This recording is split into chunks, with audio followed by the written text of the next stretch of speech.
అధికార మదం ఎవరి తలకెక్కినా అది చాలా ప్రమాదం. అది వారికే కాకుండా, వారి కుటుంబాలకే కాకుండా, వారి పార్టీలకే కాకుండా మొత్తం సమాజానికే ప్రమాదం.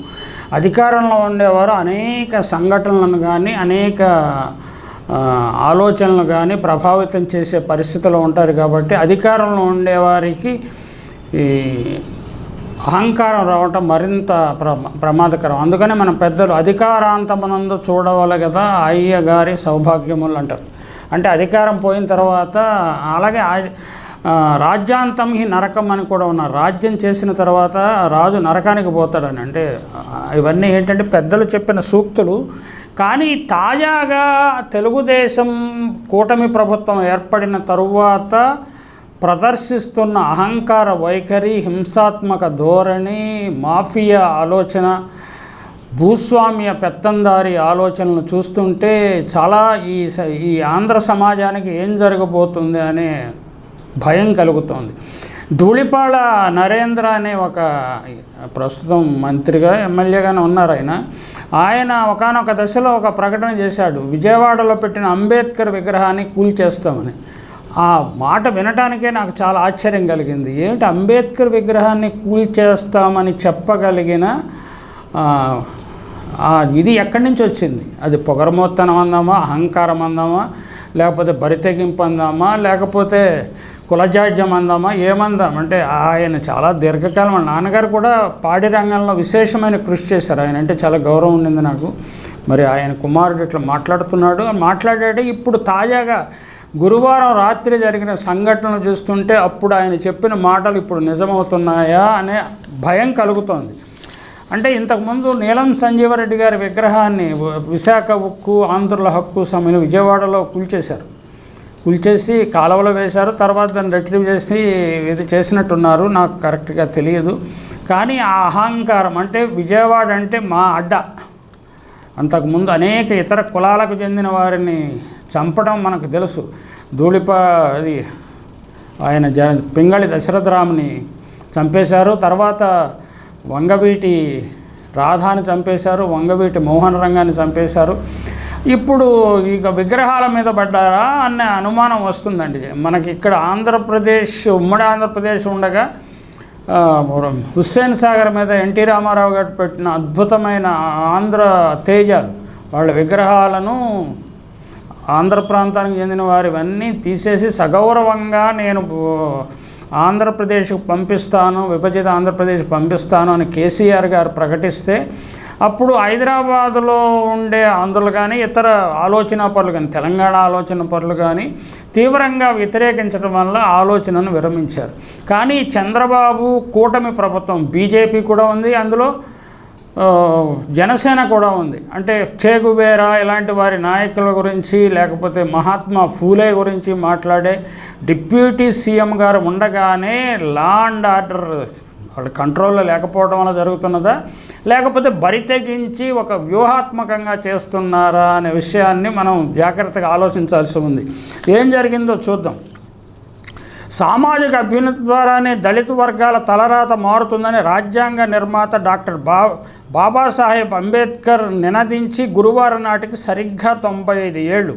అణగారిన వర్గాలకు మద్దతుగా నాగపూర్లో 1930 ఆగస్టు 8న ఏర్పాటైన మహాసభకు దళితుల ఆరాధ్య దైవమైన అంబేద్కర్ అధ్యక్షత వహించిన రోజే ఆ మహనీయుడు విగ్రహం లక్ష్యంగా చేసుకుని విజయవాడ నడిబొడ్డున రాష్ట్రానికి తలమానికంగా ఉన్న అంబేద్కర్ విగ్రహంపై తెలుగుదేశం మూకలు ఉన్మాదంతో పెట్టిపోవటం దేశవ్యాప్తంగా యావత్ దళిత సమాజాన్ని నివ్వెరపోయేలా చేసింది. అంటే పోగాలము దాపురించిన వారు మిత్రవాక్యాన్ని, అరుంధతి నక్షత్రాన్ని, దీప నిర్వాణ గంధాన్ని వినరు, కనరు, మూర్ఖనరు. అంటే మిత్రుని యొక్క మంచి ఆప్తవాక్యాన్ని వినరు, అలాగే అరుంధతి నక్షత్రాన్ని చూడలేరు, అలాగే ఆరిపోయిన దీపం నుంచి వచ్చే వాసనను పసిగట్టలేరు అని చెన్నైశ్వరి చెప్తాడు. ఇప్పుడు ఈ కూటమి ప్రభుత్వం చేస్తున్న పనులు చూస్తుంటే వారికి పోయే కాలం దాపరించిందని అర్థం చేసుకోవచ్చు. అంబేద్కర్ అనే వ్యక్తి కేవలము విజయవాడ, ఆంధ్రప్రదేశ్ లేకపోతే 2 తెలుగు రాష్ట్రాలకు సంబంధించిన వ్యక్తి. ఆయన రాజ్యాంగాన్ని మనకు ప్రసాదించిన వారిలో కీలకమైన వ్యక్తి. దేశవ్యాప్తంగా ఆయనకు అనేక మంది అనుచరులు ఉన్నారు, అభిమానులు ఉన్నారు. వారందరి మనసులను కలిచివేసే ఈ సంఘటన, అంటే ఇది అందరి దృష్టికి వెళ్ళకపోవచ్చు కానీ క్రమక్రమంగా అది పాకుతుంది, మౌత్ టు మౌత్ ద్వారా పాకుతుంది.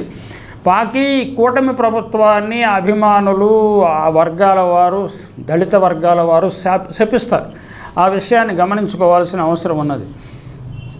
అంటే అధికారం ఉన్నది కదా, మేము ఏదైనా చేస్తామనుకున్న ఈ బంగ్లాదేశ్ ప్రధాని షేక్ హసీనాకి ఏం గతి పట్టిందో కూటమి ప్రభుత్వానికి కూడా అదే గట్టి పట్టే ప్రమాదం ఉన్నది. ఎందుకంటే వాళ్ళు చేసే పనులు ఆ విధంగా ప్రజలను రెచ్చగొట్టే విధంగా ఉన్నాయి. కొన్ని దళిత కులాలను, ఇతరులను భయభ్రాంతం చేయాలనే ఆలోచనలో కూడా ఉన్నారు.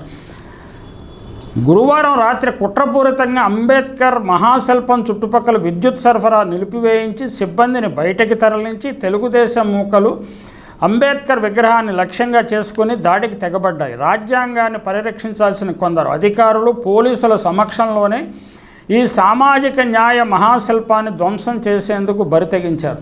అంటే జగన్మోహన్ రెడ్డి కూడా అంబేద్కర్ స్ఫూర్తితోటి సామాజిక మార్పు తీసుకురావాలని ఒక పెద్ద కార్యక్రమాన్ని పెట్టుకున్నారు. అది కొంత వేగరంగా చేయటం వల్ల ప్రజల్లో కొంత వ్యతిరేకత వచ్చిందా, లేకపోతే ఈవీఎంల మాయా ఏంటో తెలియదు కానీ ఆయనను ఓడించారు కాబట్టి మనం విశృంఖలంగా ఏం చేయాలంటే అది చేయవచ్చు అన్న అభిప్రాయం ఉంటే ఎవరికైనా అది చాలా పొరపాటు ఆలోచన. గతంలో స్వేచ్ఛా మీడియా ఒక వీడియో కూడా చేసింది. విజయవాడలో ఏర్పడిన అంబేద్కర్ విగ్రహం దక్షిణాది రాష్ట్రాల నుంచి ఒక ఆల్టర్నేటివ్ పొలిటికల్ ఫిలాసఫీకి కేంద్ర బిందువు అవుతుంది. ఉత్తరాది ప్రాంతంలో మతం ఆధారంగా జరుగుతున్న రాజకీయ విషప్రచారానికి, దక్షిణాది నుంచి సామాజిక న్యాయం అనే ఉద్యమానికి అంబేద్కర్ విగ్రహం ఒక ప్రేరక శక్తి అవుతుందని కూడా మనం చెప్పి ఉన్నాము. ఇది ఖచ్చితంగా అలా అవుతుందేమన్న భయంతో, ఎవరెవరి ప్రోత్సాహంతో, కూటమిలో చాలా ఉన్నారు కదా, కూటనీతి పాటించేవాళ్ళు, శుక్రనీతి పాటించేవాళ్ళు అందరూ కలిసి పరోక్షంగా ఈ అల్లరి మూకలను ప్రేరేపించారా, అధికారులను మౌనంగా ఉండేలా చేశారా? ఎన్నికల సమయంలో కూడా అదే చేశారు కదా, ఇప్పుడు అదే కుట్రపూరితంగా. గతంలో రామతీర్థం వద్ద రాముడి విగ్రహం తొలగించడము, అలాగే అంతర్వేదిలో రథాన్ని కాల్చివేయటము, అలాగే రాజమండ్రిలో అమ్మవారి చేతిని విరక్కొట్టడము, ఇలాంటివన్నీ చేసిన చీకటి శక్తులు అన్నాం. నేను తెలుగుదేశం వారిని కూడా అనటం లేదు, చీకటి శక్తులు ఇవి సమాజానికి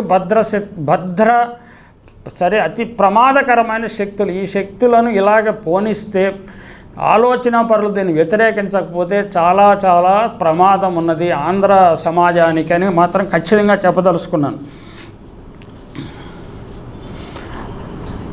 వీరి మాటలను బట్టి చూస్తే ఏపీ సీఎం చంద్రబాబు నాయుడు, మంత్రి లోకేష్ ప్రోద్బలంతోనే ఎంపిక చేసిన కొందరు అధికారుల సమక్షంలో ఇదంతా జరిగినట్లు స్పష్టమవుతోంది. నిజానికి గత సీఎం వైఎస్ జగన్ దీనిపై ప్రత్యేక శ్రద్ధ పెట్టి 404 కోట్లతో అంబేద్కర్ విగ్రహాన్ని అద్భుతంగా తీర్చిదిద్దారు. ఆయన చేతుల మీదుగా ఈ ఏడాది జనవరి 19న జాతికి అంకితం చేశారు. అధికారంలోకి వచ్చింది మొదలు పచ్చమూకలు దీనిపై కన్నేశాయి. ఖచ్చితంగా అదే ధూళిపాళ నరేంద్ర చౌదరి ఆయన ప్రకటించాడు కదా, ఈ అంబేద్కర్ విగ్రహాన్ని మేము కూల్చేస్తామని. అందులో భాగంగానే పైనుంచి వచ్చిన ఆదేశాలతో గురువారం రాత్రి 9 గంటల తర్వాత పచ్చ బ్యాచ్ రంగప్రవేశం చేసింది. నేను చీకటి శక్తులు అంటాను, పచ్చ బ్యాచ్ అనను. అక్కడ ఉన్న వారందరినీ బలవంతంగా బయటకు పంపేశారు. అందులో కొందరు సిబ్బందిని ఫోన్లను లాక్కున్నారు, మరి కొందరు ఫోన్లు స్విచ్ ఆఫ్ చేసి వెళ్ళిపోమని బెదిరించారు. ఈ తతంగానికి పోలీసులే కాపలా కాశారు. విగ్రహం నలుమూలల పహరా కాసి చుట్టూ గేట్లు వేసి అనుకున్న పని మొదలుపెట్టారు. ఇంతలో ఆ సమాచారం బయటకు పొక్కింది. ప్రజలు, మీడియా అంబేద్కర్ ఆలోచనాపరులు రావడంతో వారంతా పరారయ్యారు. అధికారుల పర్యవేక్షణలో ఈ దారుణానికి తెగబడటము గమనార్హం. సిటీ కమిషనర్ ఆఫ్ పోలీస్ ఈ విషయాన్ని తెలియజేపేందుకు మీడియా ప్రయత్నించిన ఆయన అందుబాటులోకి రాలేదు. మాజీ ఎమ్మెల్యే మల్లాది విష్ణు ఫోన్ ద్వారా సమాచారం ఇచ్చినా పట్టించుకోలేదు.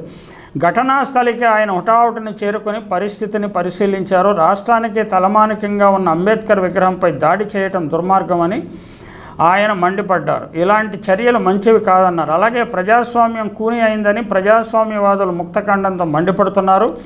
మరోవైపు పచ్చమూకల దాడిలో అంబేద్కర్ విగ్రహం ఏర్పాటుకు గుర్తుగా అక్కడ ఏర్పాటు చేసిన బోర్డులో మాజీ సీఎం వైఎస్ జగన్మోహన్ రెడ్డి పేరుతో ఉన్న స్టీల్ మెటల్ అక్షరాలు ధ్వంసమయ్యాయి. వీటిని సుత్తులతో కొట్టి మరీ విధ్వంసం చేసినట్లు ప్రత్యక్ష సాక్షులు తెలిపారు. అంటే మనకి గ్రామ పంచాయతీల వద్ద లేకపోతే రైతు భరోసా కేంద్రాల వద్ద ఏ విధంగా ఏంటంటే శిలాఫలకాలను పగలగొట్టడము, విధ్వంసం చేయటము చేస్తున్నారో అది దానిని కొంచెం చూసి చూడనట్టు పోనవచ్చు. కానీ మహా దార్శనికుడైన అంబేద్కర్పై రాజ్యోన్మాదం ఈ విధంగా ప్రదర్శించడము, పచ్చమూకలకు లైసెన్స్ ఇవ్వటము, చీకటి శక్తులకు లైసెన్స్ ఇవ్వటము, దానిని అధికారులు వాచ్ అండ్ వార్డులో జరగటం అనేది చాలా ప్రమాదకరమైన సంకేతము. దీనికి వ్యతిరేకంగా ప్రజా ఉద్యమం లేకపోతే ఆందోళనలు జరిగే అవకాశం ఉన్నది. కనీసం కేసీఆర్ ప్రదర్శించిన విజ్ఞత, అంబేద్కర్ దేశంలోని అన్ని ప్రాంతాల ప్రజలకు, అన్ని వర్గాల ప్రజలకు ఆరాధ్యుడు. ఆయన ఇచ్చిన రాజ్యాంగం ద్వారానే మనం 75 సంవత్సరాలు నిజానికి సుఖశాంతులతో భారతదేశం ముందడుగు వేస్తూ ఉన్నది. అటువంటి ఈ సుస్థిర భారతదేశాన్ని అస్థిరపరచడానికి చీకటి శక్తులు ప్రయత్నిస్తున్నాయా అన్న సందేహం తప్పకుండా కలుగుతుంది.